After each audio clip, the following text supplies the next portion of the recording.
Today we are thrilled to be interviewing Parag Khanna, Indian-American author and international relations expert. He's worked as an analyst on the Council of Foreign Relations, the World Economic Forum, and the Brookings Institution. Parag, welcome to the podcast. Thank you. You originally hail from India, have accumulated your advanced degrees from Europe and the U.S., worked in international roles, and you're currently based in Singapore. Why have you ended up in Singapore specifically? Well, ended up is a very definitive term. I like to think that in my life I just am constantly on the move. But Singapore is a fantastic place to be at this stage, and it could be a very long stage, actually, and I'm hoping that it will be. We've only been here a couple of months, but I think Singapore is in many ways the capital of Asia. Of course, there's no official capital of Asia, but it is certainly the unofficial capital for a variety of reasons that deal with how multinational it is, how cosmopolitan it is, its geography. It's not in China the way Hong Kong is. It really services the entire Asian market. So it has very strategic positioning in a range of sectors. So if you want to be in the heart of Asia, Singapore is the place to be. So that's one reason why we're here, and we're really enjoying it immensely. But we've also enjoyed living in London and New York and other places as well. It's certainly physically just in the right spot, certainly in the heart. Absolutely, that's exactly right. And already, since being here, I've taken a lot of trips and plan to revisit places that I've written about in my first book, Second World, like Indonesia, Malaysia, Thailand, Vietnam, but also to newer places that I haven't been before. Right. So we want to hit on an argument you made in your New York Times article. In our blog's manifesto, we make the argument that an exodus of thousands of young unemployed Americans to high-growth emerging markets would be a good thing for the United States.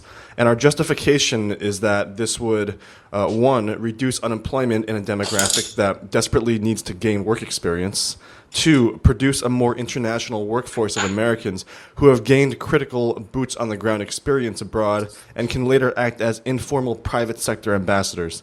And finally, to forge independent and business and trade links that will be mutually beneficial to us as the U.S., and also be mutually beneficial as emerging markets become wealthier and we vie for a piece of those consumer markets. So as someone with extensive experience in this area, how do you feel about this argument? What would you add or take away from it? I don't think you could have said it better, but I think it's important to step back and remember that even before the financial crisis, this was an important argument to make. I had a sort of invisible sign on my door that said, "Don't come talk to me or seek career advice unless you plan to travel abroad," because I always felt, again, irrespective of the health of the American economy, that there's huge tangible and intangible benefits to Americans spending time abroad, learning languages, working in overseas businesses, or for American multinationals studying overseas, and so forth, because it creates these interdependencies and linkages that can most definitely benefit American society and the economy. That happens to be even more the case now with the financial crisis or afterwards, because we do have a substantial pool of perhaps one could say listless college graduates or even advanced degree graduates like MBAs who aren't finding work in the U.S. And they could either live at home, as many of them are doing, a very high percentage, or they might be able to find work in places with lower cost of living and gain valuable experience at the same time. So unfortunately, when we measure the impact of overseas American citizens on the economy, we tend to think just in terms of the tax base. But there's a whole lot more going on if you think about the dependence of American multinationals on exports to emerging markets. And if you don't have Americans representing American businesses abroad, then obviously it's not going to sell as well. And this is an extremely competitive environment in every single emerging market. It's not just a question of does the US sell or does Europe get it, as you well know. Emerging market multinationals from China, India, the Arab world, Singapore and elsewhere are competing for every possible contract in services, goods, infrastructure, retail, you name it, all over the world. So America actually has perhaps the lowest proportion of its population living abroad of any advanced country. Of course, that has a lot to do with our geography. But still, that said, it can't be taken for granted that American products will sell themselves. Americans have to go and do it. And after the financial crisis, you're making the right argument that there is a silver lining to be taken advantage of. Great. We want to hit your New York Times article again, waving a goodbye to hegemony. You've coined the interesting term geopolitical marketplace, in which first world superpowers represented by the US, Europe, and China all compete for influence in the second world countries that simultaneously have both first world and third world characteristics. Some examples being Colombia, Brazil, India, Russia, Vietnam, and Malaysia. So a lot of things have changed since you wrote that article in 2008. Can you elaborate on the different models of influence that the US, the EU, and China are using in the second world so we can get a better idea? Actually, almost nothing has changed. It's actually just accelerated. Obviously, we've had an economic crisis since then, but I, wrote a lot about the state capitalist model of Chinese economic expansion, and that's something that obviously predates the financial crisis. It's something that some people have begun to analyze a lot more closely, and some people even admire after the financial crisis. But be that as it may, it was very prominent prior to. I was doing my research for this book in 2004, 5, 6, and 7. And so all of these trends were quite visible. Even weakness, within European economic space and the imbalances within Europe were visible. And the fiscal health of the United States was certainly by no means assured. Our debt was, skyrocketing prior to the crisis as well.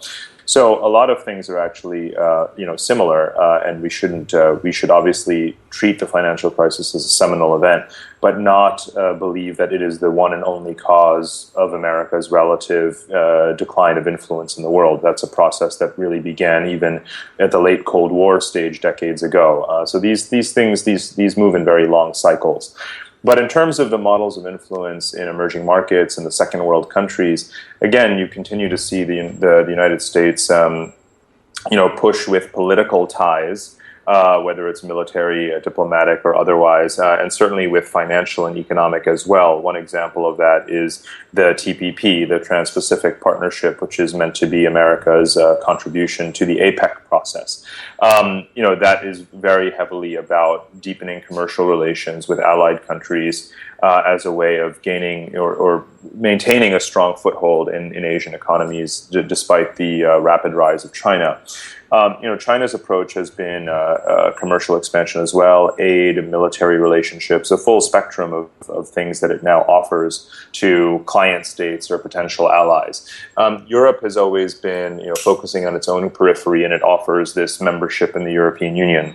And what I've written about is that when it can no longer expand geographically because it reaches the sort of outer limits of what constitutes European geography, it has to be much more bold in terms of the kinds of economic and political levers that can apply. So there are clear differences in what I've called the American coalition model, European consensus model, and Asian consultative model.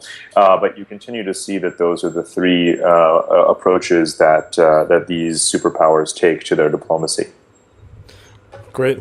Speaking of diplomacy, you speak English, German, Hindi, French, Spanish, and basic Arabic.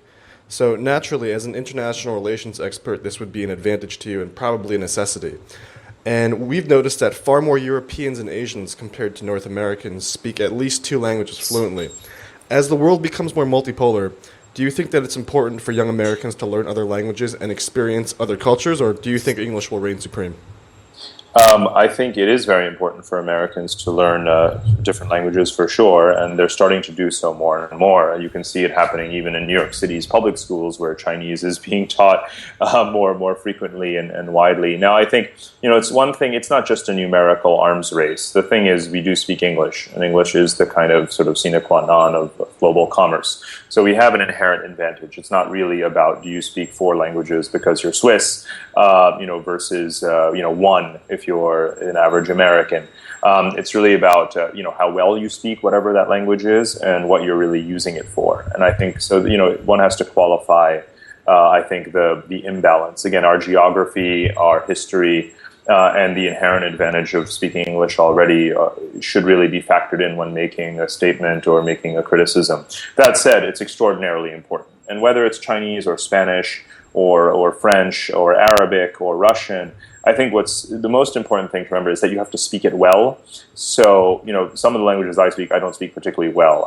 My French is very rusty. My Spanish is very rusty. I haven't used them. I started speaking German after I had initially learned those languages, and I did a deep dive in German. So I'm very bilingual with German now, but as a result, some of the others have gotten neglected. But at least that, and Hindi, my native language, these are, to me, obviously very important. And it's just important to pick one or two and be very good at them rather than dabbling in a whole bunch. Great, thank you so much for that. On the topic of globalization, as the world becomes increasingly globalized and interdependent, we're going to notice that competition is rising from places we wouldn't have necessarily expected, not only in manufacturing, but also high value added areas. So, for the Gen Y generation, what skills and abilities do you think will be most valuable for us to survive in this century? It's a very broad question in terms of the skills that Gen Y and Gen Z will require. I think we've been talking about language skills. We've been talking about adaptability to different cultures that one learns from traveling. There's a lot of research going into the kind of educational inputs that will help kids in the future, and to some extent it's helpful. To another extent, it's not, and let me explain why. Because depending on who you talk to, some will say we need to have math skills and programming skills, lots of computer-related types of skills, and no doubt that's true. You can talk to another set of people who say, well, actually, those industries are going to be automated to robots, or Chinese are going to do them better. So we really need to have the creative skills, and the artistic skills, and the team-building skills, and the character and leadership skills, which have traditionally been a strength in any case in American education. So what are you left with? I mean, you're left with, again, the full spectrum of possible skills that someone needs to have to succeed. You have to know how to program, but you have to know how to lead, right? You have to be good at math, but you also have to be a flexible and nimble mind. It's very hard to say there's one thing that you need to do to get ahead in the world. My answer to this question tends to be somewhat different and askance. I mean, I say you have to pick one discipline and be really, really, really good at it. Being average at something is not going to get you very far, which is exactly what I just said about languages. Speaking Spanish half well is not exactly going to make you a tycoon in Latin America. So similarly, being just a decent programmer is not going to get you a job at Facebook or Google, right? So whatever it is that you decide to do, you should be extraordinarily good at it, and that's how you're going to be able to compete. So specialization, I think, is still very, very important, and developing expertise in an area in which you can, hopefully be predictably marketable over the long term. Great. Hitting up the Gen Y question really quickly again. You also bring up an interesting point in your New York Times article about the diplomatic industrial complex and the need for the Peace Corps to be 10 times larger. How specifically do you think that this would help? Why would this be good for our generation to have a Peace Corps or similarly international volunteer-based institutions to be out there? Well, it's more important to step back and revisit this term diplomatic industrial complex. The diplomatic industrial complex is obviously meant to be a counterpart or an antidote, or a corrective on this idea of a military industrial complex, which President Eisenhower called the Iron Triangle. And what we need to think about is what are the different segments or forces in American society that can contribute to America's international objectives. And they are not just the State Department and the Pentagon, right, or the CIA. It's also America's companies, whether it's energy companies or consulting companies. It's America's universities who provide such superior education. It's also civic institutions like the Peace Corps or the Gates Foundation and many, many, many hundreds, if not thousands of others. So in that sense, I believe all of these elements of American society actually have a foreign policy role, and we have to think about them as being quasi-diplomatic actors. So within that, I mentioned that increasing the size of the Peace Corps, is one way to go about this, because you always hear around the world people say, whether they're locals or ambassadors, you hear them say, well, America's Peace Corps volunteers are the best ambassadors they have, and that's really true. The general principle, irrespective of what happens to the Peace Corps, is that those American citizens who have the closest contact to populations abroad and really demonstrate tangible benefit to their lives through education or agricultural training and so forth, are the ones that are the most respected and prized. And today you can see in American diplomacy that the extent of technical cooperation, so not just going and giving speeches about human rights, but bringing in CEOs who can set up factories or technology companies that do computer centers, those are the things that foreign governments, foreign societies, foreign audiences want from the United States. And I think that to provide those things that foreigners want and that constitute good diplomacy and good business for the U.S. requires broadening who the diplomats are, because these are not things that the State Department is trained to do. These are things that technology firms are trained to do, that car firms are trained to do, that engineering firms and construction firms are trained to do, that Walmart is trained to do. So I think we have to bring in all of these different dimensions into what I'm calling a diplomatic industrial complex. Great. Thank you so much. So you raised the point that also in this New York Times article that the U.S. is geographically isolated from many of the places in which it seeks influence, while Europe and China are essentially the west and eastern portions of a giant Eurasian landmass. So historically, we can argue that this has been a benefit in terms of security to the United States. But in the future, as the U.S. is vying for influence in these in the second world, this is actually potentially a weakness. So can you explain to us why this is a point of concern to the U.S.? Well, there's a lot of people who think that geography is dead and that there's distance no longer matters. But of course it does, because if you are in Asia, as I am right now, time zone matters a great deal. Right now it's late at night in the United States and it's middle of the morning here in Asia. And there's obviously a tremendous amount of deal making going on, good discussions, negotiations. There's fewer Americans on the ground here, so to speak, than there are, of course, Asians. And even Europeans can talk to Asians during the same day. And I think that it's hard to measure exactly what advantage that confers on people who are in a similar geographic space, or strictly based on the number of Europeans and Asians concentrated here versus Americans. But still, being on the other side of the world means that we are not, simultaneously all day long transacting in real time with our counterparts here. And I do think that obviously means that one is at a certain disadvantage. Part of the reason I bring this up is also to emphasize the Western Hemisphere and South America, Latin America, which has been very neglected in American foreign policy and obviously just thought of as the backyard. Yet there's a huge opportunity in Latin America, given that the size of the Latin America's aggregate economy, with about 900 million people, is about the same as China. And yet, we think of China as a superpower and the market of the future and a pillar of the global economy, and yet we don't think about Latin America in the same terms, even though it very manifestly, empirically, and economically is. And that is in our time zone, and it is a major provider of natural resources and potentially manufacturing strength, given the growing infrastructure investment in the region. So I say these things not to say that we are on the wrong side of the world, but to say that we need to concentrate as much on our side of the world as we do on trying to get ahead in Asia and the Middle East and so forth. Fantastic. And our final question. In our recent interview with Jim Rogers, he seemed particularly enthusiastic about prospects in Myanmar for investors and private sector participants. How do you think that this might play out? Well, there's a lot of scenarios about how Myanmar would play out, but I'm certainly as cautiously optimistic as Jim is, because he's right to observe that the political transition there is happening seemingly quite quickly. Of course, at the top level, there's still a very strong control under the president, but he is taking certain steps towards political and economic and commercial liberalization that are obviously very promising, and they're the kinds of changes that are difficult to immediately reverse. It's a country that has a very large and underserved population. If you just think about basics like healthcare and education and infrastructure, and there's a huge need for those things.